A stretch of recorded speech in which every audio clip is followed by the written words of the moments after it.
Hello my dear student, good evening. आपका स्वागत है फिर से अपने एक नए क्लास में, जो कि आज का इम्पोर्टेंट क्लास होने वाला है इंग्लिश स्पीकिंग का, जो कि very very most important class है आज का।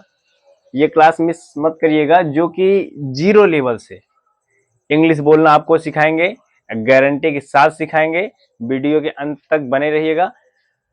और एक चीज आपको बता देंगे, जो कि आज के वीडियो में आप लोग सीखने वाले हो, ये इससे पहले आपने सीखा नहीं होगा कभी भी। आप देख लीजिएगा, जो कि जिसको कुछ भी नहीं आता, अभी से अभी गारंटी के साथ अभी आपको हम बुलवाएंगे इंग्लिश।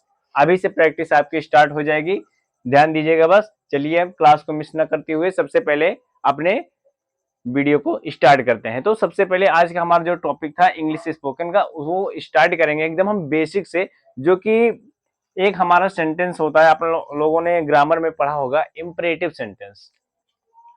क्या है इंपरेटिव?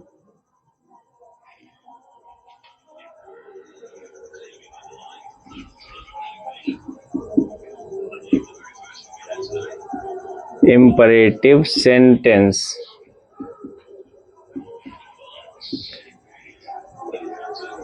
इंपरेटिव सेंटेंस जिसको हम आज्ञा सूचक वाक्य भी कहते हैं, है ना। इंपरेटिव सेंटेंस के बारे में हम लोग आज पढ़ेंगे, जो कि इंग्लिश स्पीकिंग के लिए सबसे most very very very most important इसको कहा जाए तब भी कम है। यहीं से हम इंग्लिश की शुरुआत करते हैं। जैसे हमें इसका हम यूज तब करते हैं जब हम किसी को आदेश देते हैं, या हम किसी को सलाह देते हैं, या हाँ ऐसे कहें, या फिर उनसे कुछ विनती करते हैं या प्रार्थना करते हैं, तो वहां पर हम इंपरेटिव सेंटेंस का यूज करते हैं। तो यहाँ पर जो इंपरेटिव सेंटेंस का यूज करते हैं, इसमें हम दो तरीके से करते हैं। सबसे पहला जो है हमारा इंपरेटिव सेंटेंस का यूज, इसको हम करते हैं, पहले है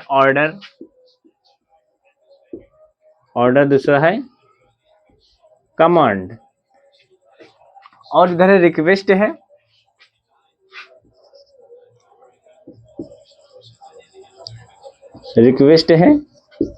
एडवाइज। रिक्वेस्ट और एडवाइस है, इधर ऑर्डर और कमांड है।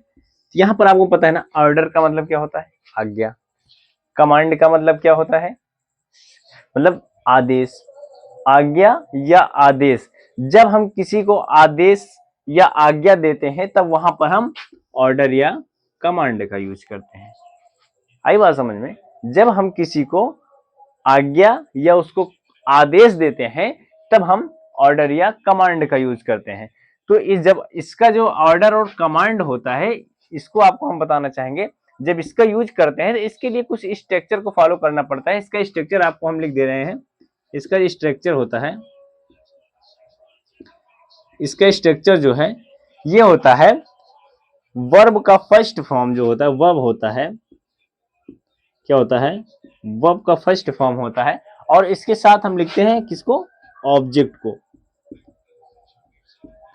ये ऑब्जेक्ट को, ये ऑर्डर और कमांड का जो होता है, ये स्ट्रक्चर होता है। यहीं से हम सेंटेंस की शुरुआत करते हैं। धीरे धीरे बोलने की कोई भी चीज हम बोलते हैं तो उसके हम बोलने की शुरुआत करते हैं। पहले तो इसमें हमें क्या करना होता है? वर्ब की फर्स्ट फॉर्म को लगाना होता है सबसे पहले। सेंटेंस के पहले में जैसे हम लोग सब्जेक्ट लगाते हैं, उसके बाद वर्ब लगाते हैं, ऑब्जेक्ट लगाते हैं, उसी प्रकार हमें यहाँ पे सबसे पहले सेंटेंस के स्टार्टिंग में हमें वर्ब का रहना जरूरी होता है, और लास्ट में ऑब्जेक्ट का। केवल बस यही दो चीज आपको समझना है। तो जैसे इसका एक सेंटेंस हम लेते हैं, एग्जाम्पल ले लेते हैं, जैसे कि अंग्रेजी में बात करो। हम एक सेंटेंस ले लेते हैं इसमें एग्जाम्पल के तौर पे। यहां पे हम ले लेते हैं एग्जाम्पल इसका, अंग्रेजी में बात करो। ठीक है, यहां पे क्या है? अंग्रेजी में बात करो। सबसे पहले इसमें आपको क्या ढूंढना है? वर्ब ढूंढना है। वर्ब आपको हम एक बार नहीं, हमारे लगभग अधिकतर वीडियो में, जितने वीडियो में वर्ब का जिक्र किया गया है, हर एक वीडियो में आपको हमने वर्ब के बारे में अच्छे से समझा है कि वर्ब हमारा होता क्या है। वर्ब वही होता है ना, वर्ब का मतलब क्रिया होती है, यानी जो हमारे द्वारा कार्य किए जाते हैं वही हमारा वर्ब होता है। जैसे अभी हमने इसमें बात की कि अंग्रेजी में बात करो, अब यहाँ पर इसमें वर्ब क्या है, हमारे द्वारा जो अंग्रेजी है वो तो कार्य क्या हो रहा है, बात करने का कार्य हो रहा है ना, ये बात करने का कार्य कर रहा है। तो बात करने के लिए हम क्या करेंगे, इसकी इंग्लिश लिखेंगे ना सबसे पहले वर्ब, यही तो हमारा क्या हो गया, यही हमारा वर्ब हो गया। ठीक है, तो इसका जो इंग्लिश होता है ये होता है टाल्क होता है, क्या होता है, टाल्क होता है। ठीक है, अब टाल्क होता है तो अब यहां पर टाल्क हो गया। अब यहां पर इंग्लिश एक है मैगी, मैगी क्या होता है सबको पता है, इन होता है। अब उसके बाद क्या होता है, अब बात किसकी कर रहा है, ऑब्जेक्ट, यानी कि जब क्रिया के द्वारा कोई कार्य हो रहा है, यानी कर्ता के द्वारा जो कार्य हो रहा है वो तो क्रिया हो गई, लेकिन जब उस क्रिया का जिक्र भी किया जाता है कि आखिर वो कार्य हुआ क्या, जैसे इसमें बात किया गया कि अंग्रेजी में बात करो, बात करना तो इसकी क्रिया हो गई, लेकिन इसमें जिक्र भी किया गया ना कि किस चीज की बात की गई, किसमें बात की गई, वो अंग्रेजी की बात कर रहा है, तो वो होगा आपका ऑब्जेक्ट हो गया। तो वहां पर लास्ट में आपको हम ऑब्जेक्ट रख देंगे, जो कि हमने स्ट्रक्चर में आपको बताया, तो इसका क्या होता है, अंग्रेजी का इंग्लिश हो जाएगा, ये इंग्लिश हो गया। ठीक है, आप इसको थोड़ा जल्दी से एक स्क्रीनशॉट लीजिए और उसके बाद हम चलते हैं नेक्स्ट एग्जांपल की ओर, फटाफट इसको नोट करिए।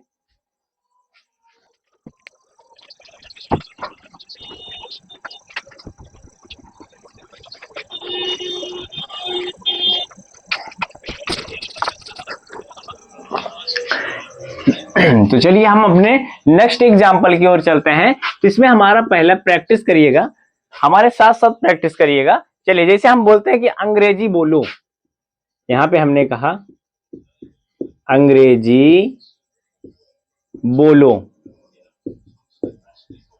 देखो यहां से हमने कहा अंग्रेजी बोलो, मेरे साथ साथ प्रैक्टिस करिएगा। जैसे हमने कहा अभी एक सेंटेंस हमने बोला अंग्रेजी बोलो, अभी से आपको हम प्रैक्टिस करवा रहे हैं, अभी से आपके अंदर कुछ ना कुछ बदलाव दिखना शुरू हो जाएगा। आप मेरे साथ कलम और कॉपी लेकर साथ में बैठिएगा, जब भी आप इस चीज की क्लास करने बैठिएगा, ये जरूरी नहीं कि यही क्लास, आप कोई भी क्लास करने बैठिए तो आपके साथ में पेन और कॉपी हमेशा साथ में होनी चाहिए। तो जैसे अभी हमने एक सेंटेंस लिखा, आप इसको पहले कॉपी में नोट करिए, उसके बाद हमारे साथ साथ रिपीट करिए। जैसे हमने कहा कि अंग्रेजी बोलो, अभी स्ट्रक्चर हमने जो आपको बताया था वो स्ट्रक्चर क्या था, इसका पहले क्या था, वर्ब था, और उसके बाद लास्ट में ऑब्जेक्ट था ना, यही दो चीज था। अब इसमें आपको सबसे पहले क्या ढूंढना है, वर्ब ढूंढना है। वर्ब क्या हमारा है, हमेशा एक चीज इसमें बता दें, जो ये वाले इस टाइप के सेंटेंस होते हैं उसमें हमारा क्या होता है, लास्ट फर्स्ट हो जाएगा और फर्स्ट लास्ट कर देना है, बस इतना आपको देखना है। यानी इसको हमको सबसे पहले लास्ट वाला फर्स्ट में लिखना होता है, इसको इधर लिखना होता है और इसको इसके साथ लिखना होता है। तो उसी को, जैसे हम यहाँ पर बोलना के स्पेलिंग क्या होते हैं, बोलो कि यहाँ पर क्या होता है, स्पीक होता है ना, क्या होता है, स्पीक होता है, ये हो गया। और उसके बाद क्या है लास्ट का, ये लास्ट में जो आएगा क्या हो जाएगा, इंग्लिश, ये हो गया, स्पीक इंग्लिश, अंग्रेजी बोलो, स्पीक इंग्लिश। अब इसी तरह हम जैसे कर कह रहे हैं कि दरवाजा बंद करो, जैसे हम एक सेंटेंस ले रहे हैं कि दरवाजा बंद करो,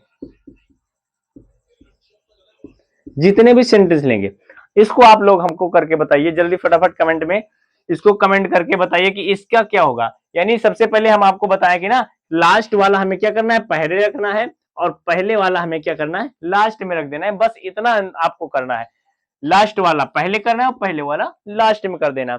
अगर इतना आप कर लिए तो आपका सेंटेंस एकदम फिट हो गया। आप इस साथ साथ इसकी प्रैक्टिस भी करते रहिए, बोलते भी रहिए, बोल बोल के पढ़िए, तब ये आपको एकदम जल्दी से रट जाएगा। जो कि आपको हम आज सेंटेंस सिखा रहे हैं, ये आपके डेली रूटीन में बोले जाने वाले सेंटेंस है, जो कि आप डेली वर्क करोगे, कुछ भी करोगे, जहां आओगे जाओगे, घर में रहोगे, कहीं भी रहोगे, खेलते कूदते, हर जगह ये आपके मुख से निकलेगा निकलेगा। आप इसको रट लीजिए एक बार, ये समझ लिए आपकी शुरुआत इंग्लिश की आज से पक्की है।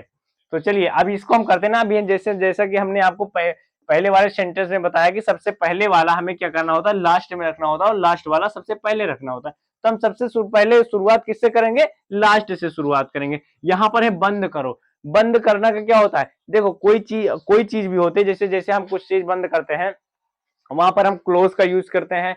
कोई चीज जैसे बंद करने वाली, वो हमें आवश्यकता के अनुसार, यानी जहां पर हमको जिसकी आवश्यकता होती है उसी के अनुसार हम उस वर्ड का यूज करते हैं। जैसे यहाँ पर हम दरवाजा का यूज कर रहे हैं, तो यहाँ पर हम क्या करेंगे, अब यहाँ पर हम शट भी कर सकते हैं और क्लोज भी कर सकते हैं। जैसे हमें क्लोज मतलब बंद करना भी होता है और शट मतलब भी बंद करना ही होता है।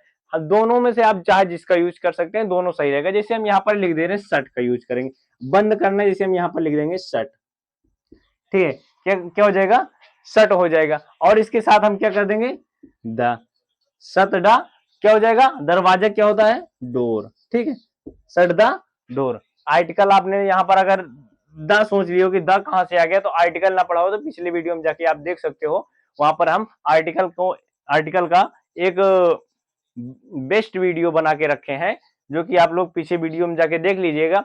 आप सबको जिस चीज में दिक्कत हो आप लोग कमेंट में कमेंट करिएगा कि हमें सर इस टॉपिक पर वीडियो बना दीजिएगा, हम आप तक उस टॉपिक का वीडियो जरूर से जरूर पहुंचाने का प्रयास करेंगे।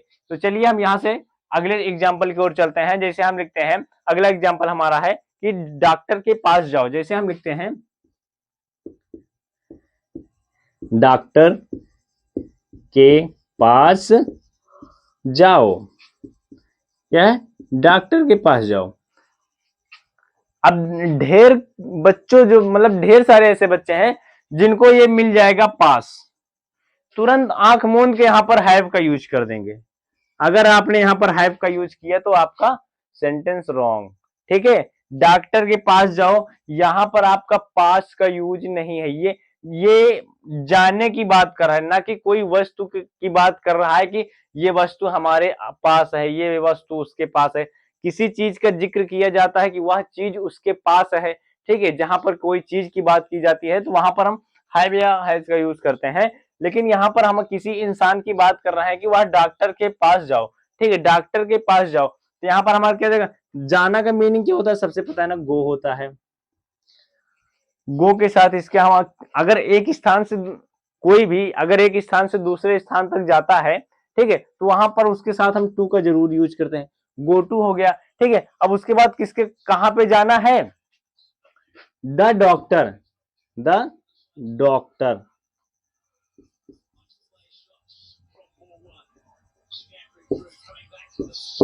गो टू द डॉक्टर। इसी प्रकार से हमारे जितने भी सेंटेंस है, यानी कि पहले वाला लास्ट में रखना है, लास्ट वाला पहले रखना है, इसी चीज को आपको ध्यान में रखते हुए सारा स्ट्रेटेजी इसी तरह फॉलो करती रहिए।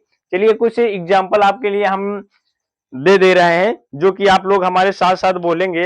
जैसे आपसे कुछ सेंटेंस का हम जवाब भी पूछना चाहते हैं। जैसे हम एक सेंटेंस ले रहे हैं कि चुप रहो, एक सेंटेंस आपके सामने रख रहे हैं, चुप रहो। चलो इसका हमें बताओ कि इसका हम क्या करेंगे, इसकी इंग्लिश होगी क्या, चुप रहो। देखो यहां पे है, जैसे इसका हम बता दे रहे हैं, चुप रहो। जैसे कि हमने फिर से आपको बता रहे हैं कि जैसे कि हमने पिछले सेंटेंस में किया है ना, कि आपको बार बार बताते आ रहे हैं कि सबसे पहले लास्ट वाला, फिर फर्स्ट वाला, फिर लास्ट वाला, फर्स्ट वाला। यहाँ पर चुप रहो, अब यहाँ पर जो चुप रहो की बात आती है, ठीक है, वो एक साथ होता है। अब यहाँ पर हमारा क्या हो जाएगा, चाहे आप इसका कीप क्वाइट भी रख सकते हो, कीप साइलेंट भी रख सकते हो, ठीक है। इसी प्रकार से जैसे कुछ सेंटेंस आपको बोल रहे हैं, नोट कर लीजिए और उसको हमको कमेंट बॉक्स में कमेंट कर इसका आंसर टाइप करके आपको देना है। तो चलिए फटाफट नोट कर लीजिएगा। जैसे एक सेंटेंस है, उसे बुलाओ, क्या है, उसे बुलाओ। और दूसरा सेंटेंस है, एक गिलास पानी लाओ, क्या है, एक गिलास पानी लाओ। और उसके बाद है, हाथ धो लो।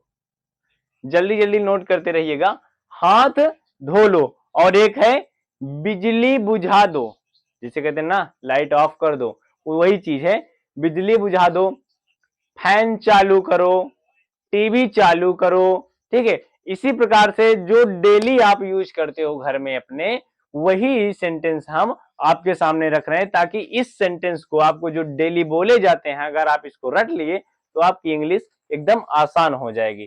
तो चलिए इसी वीडियो के साथ, इसी टॉपिक के साथ अभी आपका वीडियो हम समाप्त कर रहे हैं। मिलते हैं आपसे एक नेक्स्ट वीडियो में इसी तरह धमाकेदार टॉपिक लेकर।